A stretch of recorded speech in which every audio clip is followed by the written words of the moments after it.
Brandel, what's your reaction to the news?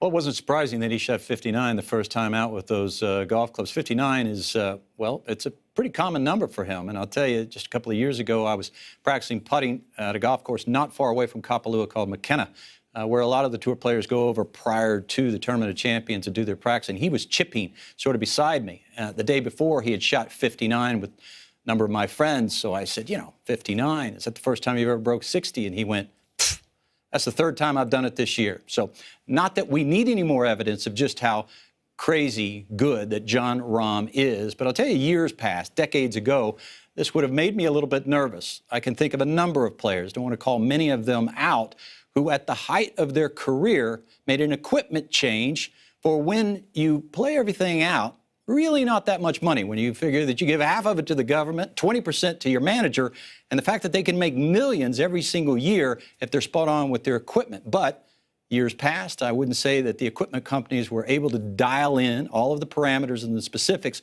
quite as well as they are now. So this one doesn't worry me at all. And it may well be that he'll become the winningest ever player at Callaway. Phil?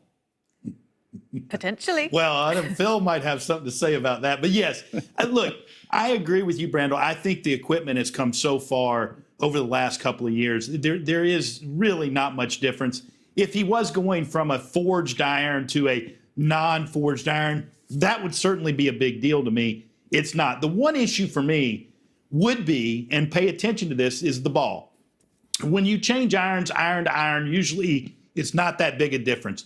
The ball and the driver tend to be the two biggest things, but ball being the biggest.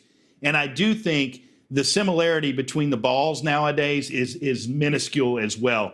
I know when I changed balls during my career, it took me a little bit of time to get used to it. But again, so much has passed since then. But again, you throw in the talent that Jon Rahm has, the ability, the high iron shots, the beautiful left to right ball flight off the tee. One of the best drivers of the ball in the game.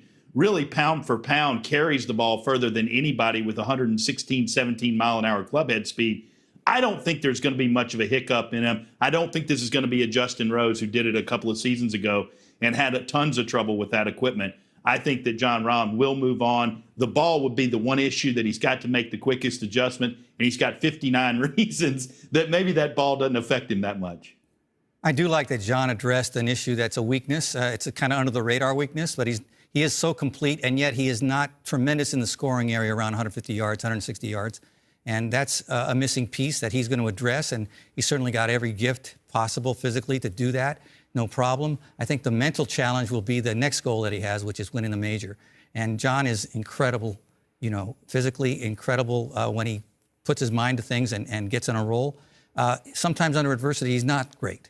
And I think that's another, challenge for him, another step that he's got to go forward. We saw it this year at Augusta on the 8th hole, which had troubled him the year before when he hit a shank after being in contention, and it bothered him the rest of the round, lost confidence. This year, he hit a heel top with a 3-wood. It was unbelievable, went into the trees, but his escape was so sloppy. He hit a tree where he had quite a bit of an opening, and it was almost like it was a mental failure. You didn't think it was really something having to do with execution. There must have been some sort of stress and perhaps getting upset internally. So I'm getting into his head here, but I do feel that that's really what's going to separate Jon Rahm going forward. Will he be that controlled, serene competitor like Tiger Woods, like Jack Nicklaus was? Perhaps not in his natural personality, but maybe in his golf personality. Yeah, we've definitely been noticing the maturation of Jon Rahm over the last few years, really, and it does feel like we could be on the cusp of Rambo domination. Huge year for Jon Rahm.